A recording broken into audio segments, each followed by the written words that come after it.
Scanning for audio.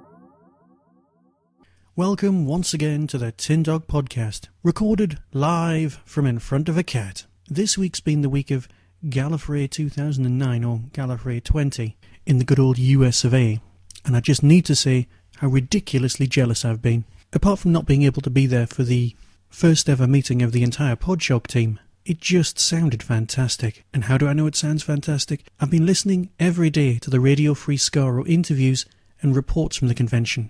They've been absolutely superb. If you can track those down, go for it. They're really, really good. Absolutely superb effort, guys. It wasn't just the Radio Free Skaro people or even Podshock that was there. It was also the Tachyon TV crowd. If you've not checked out the Tachyon TV web podcasts and commentaries, I really suggest you track those down. They are hilarious. And so I've finally given in. I'm going to buy myself a ticket for a convention in the UK. The Manchester one that lasts one day on May the 3rd at Fab Cafe. It's got many of the same guests from the latest Gallifrey, but obviously it's going to be a lot smaller. People like Dave AC and Tim Geary are both coming, and of course the Colin Baker is down as one of the guests. Always a good turn. But enough of my jealous ramblings. Let's talk about something proper. Let's talk about Doctor Who.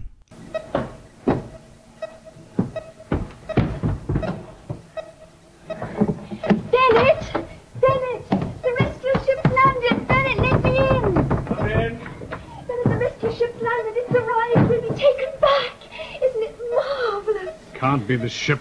It's quite clear on the detector, listen. Must be a fault, must be. Did you talk to them by radio? No, I was going to, but I thought I'd tell you first. This time I'm going to be talking about The Rescue. Now, it's actually part of a box set that comes out very shortly, with The Rescue and The Romans, both First Doctor stories. But I'm going to cover The Rescue this time, and The Romans next time. Because with The Rescue this time, I'm also going to be talking about the companion chronicle, The Transit of Venus. But first, The Rescue. If anybody has a copy of the Discontinuity Guide, they can always check up to see exactly what Paul Cannell, Martin Day and Keith Topping thought of any story. If you read up on The Rescue, all it says at the bottom line is, as a vehicle to introduce a companion, The Rescue just about works, but it's too inconsequential to sustain any real interest. I'm not completely sure that that's fair of what I think is a lovely little two-part gem. Set immediately after Dalek's invasion of Earth, the Doctor is recovering from the first departure of a companion. The companion in question was Susan, played by the extremely talented Caroline Ford, and it is important to note that later on this year, well, actually Christmas, and I know that's several months off, the Doctor's granddaughter, Susan, played by Caroline Ford, will return to the Doctor Who fold in the Big Finish audio An Earthly Child, where we deal with the Doctor's grandson. The Eighth Doctor and Susan's child all appear in this audio. It's caused a lot of fuss, and I think we're all looking forward to it, giving us the story we didn't get in The Doctor's Daughter. But that's for the future. Let's deal with this story itself. At this point in Doctor Who history, the crew of the TARDIS consists of the Doctor, played by William Hartnell, Ian and Barbara.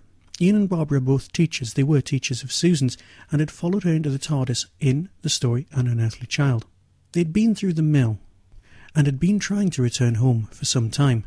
The Doctor kept trying and was never truly successful. At this point, the Doctor was not the greatest pilot of the TARDIS. But here we see a different Hartnell. A Hartnell that's evolved, become more jovial. The character's story arc is actually very impressive if you experience all of the First Doctor's stories from beginning to end. He moves from the classic crotchety Doctor all the way through to, well, somebody quite lovable. And for me, now that he's got rid of Susan, this is the beginning of a more, well, not exactly action-orientated Doctor. We had seen him climb up the inside of a drainpipe in the story Planet of the Giants. Yeah, we'll get back to that one another time. But here we have also a Doctor who is feeling old. He's feeling his age, which I know is ironic given that he's only a few hundred years old at this point. But he is feeling old. He actually sleeps through the dematerialization process when they land on the planet Dido. Yes, you can make your own jokes up later about the name. Many, many people do. The Doctor has been to the planet Dido before, but perhaps I'm getting ahead of myself on the retelling of the story front. You see, there is a crashed spaceship already on the planet Dido. Inside this spaceship are two humans. Vicky, that's not short for Victoria, it is just Vicky, and a man who has been crippled called Bennett. Bennett is almost bedbound and has the social skills of a stick. Vicky is doing her best to look after him, but also is aware of one of the planet's inhabitants, Kerquillian. Again, there's kind of something else involved. There's a sand lizardy thing, but I don't really want to spoil this plot for anyone. This plot is basically a one-trick pony, but don't hold that against it. Suffice to say that the Doctor and the entire TARDIS crew go through the mill, meet Vicky, meet Bennett, meet Kerquillian, and things come to a fairly acceptable ending. Kerquillian's voice, for me, is one of the weaker points of the whole storyline, and admittedly, this was one of the stories that my wife just laughed at. Mainly because of the model shot at the beginning. The opening sequence of the crashed spaceship with the Union flag on the side. Actually, no. Here it would be the Union Jack. If the Union flag is on the side of a ship, then it's called a Union Jack. And of course it's a spaceship, so it is a Union Jack. Is that a factoid or is that just a ramble? Leave it. And everything in this story was designed by Raymond Cusick, but it still doesn't stop it from showing its age. The models itself were built by Shawcraft Models, who had built the Daleks and a host of other things designed by Raymond. They did do a marvellous job, but they were prop builders, they weren't designers, which is fine. Everyone should work to their own strengths. And for its time it was a good model, but it is showing its age. Things like the computers on board the ship, if you show them to someone now, they will have trouble doing anything other than laughing. But that's not what this is about. This is a character piece. All right, it's a retelling of The Tempest, or Forbidden Planet if you want, which again would be retooled in Planet of Evil, very, very differently. But the basic premise is still there. There are gigantic similarities between this and the film Forbidden Planet, but that's something for you to experience yourself. The thing that I personally find the most hilarious about this story is Kerquillian's voice itself. Compare this. What were you doing? Walking. In future you will go no further than 50 yards from this ship.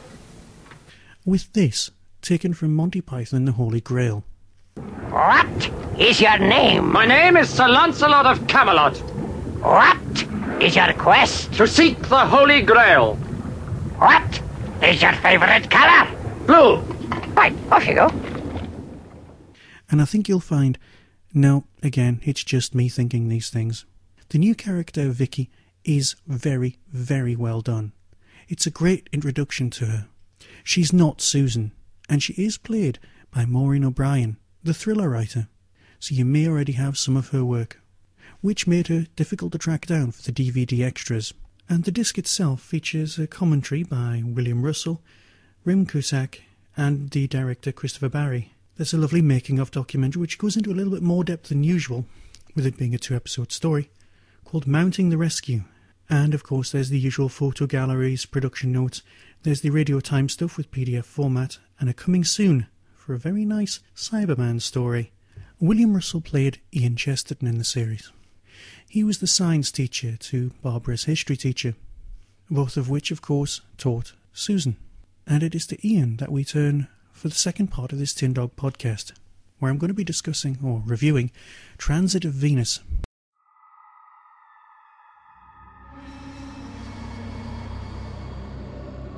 I had to wait 244 years to see a transit of Venus. I missed it by a matter of months the first time round, and I was determined not to miss it again. You don't know what a transit is? What do they teach in schools these days? I'm a scientist, you see, and something of a student of the stars, for reasons that you'll come to understand, although you might possibly find them hard to believe. I must first explain that my life has not been an ordinary one. Oh, nothing extraordinary for the first few decades, but then I met the Doctor. My fellow teacher Barbara and I were concerned about an unusual pupil, a girl called Susan. It turned out she lived with her grandfather, the Doctor, in a time and spacecraft called TARDIS.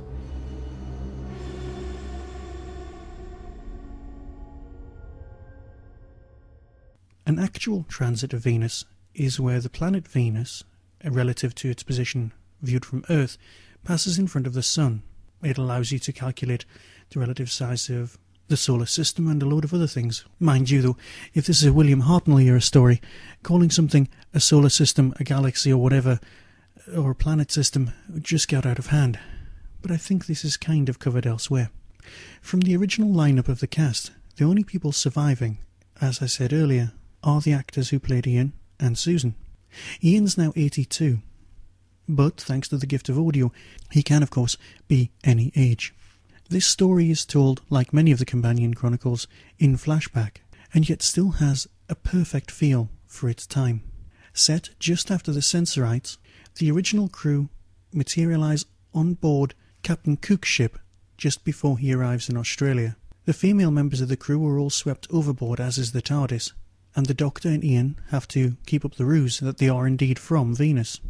In many respects, this is a great pseudo-historical tale, fitting in with the whole educational aspect very, very well. Remember, the BBC was set up to entertain, inform and educate, and that was part of Doctor Who's original remit. This story fits in with the whole ethos of that period extremely well. It feels just like an untelevised story, and that's exactly what it is. Nothing more than an untelevised tale. The main character, of course, in this story is William Russell's Ian. William wears Ian's character as if it is an old coat. He steps back into the character perfectly. Admittedly, from a 21st century standpoint, where we've seen a lot of Doctor Who, we're always trying to second-guess the storyline. Is there alien intervention? Is there something else going on? We know from its positioning that Susan's psychic powers are beginning to develop. And we also know that, although characters may appear to be dead, we all know many stories took place after this, with them in. So, the immediate or apparent threat is missing from this story. But that's true of nearly all Big Finish's stories. Using characters from the original series, we know they survived the story, and that's fine. It's not like we actually ever expect the Doctor to die. So that's never really going to get in the way of enjoying the tale. Along the way you learn many things about Botany Bay, about attitudes of the time. The research is meticulous. If anything, slightly better than the stuff that appeared on TV.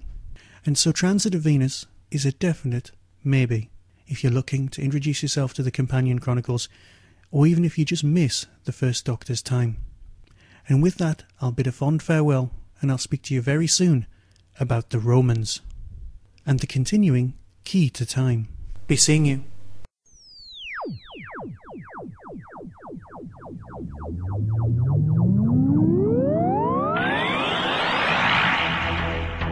You have been listening to the Tin Dog Podcast. Doctor Who and its associated shows are all trademark of the BBC. No infringement is intended. Contact us at tin-dog@hotmail.co.uk.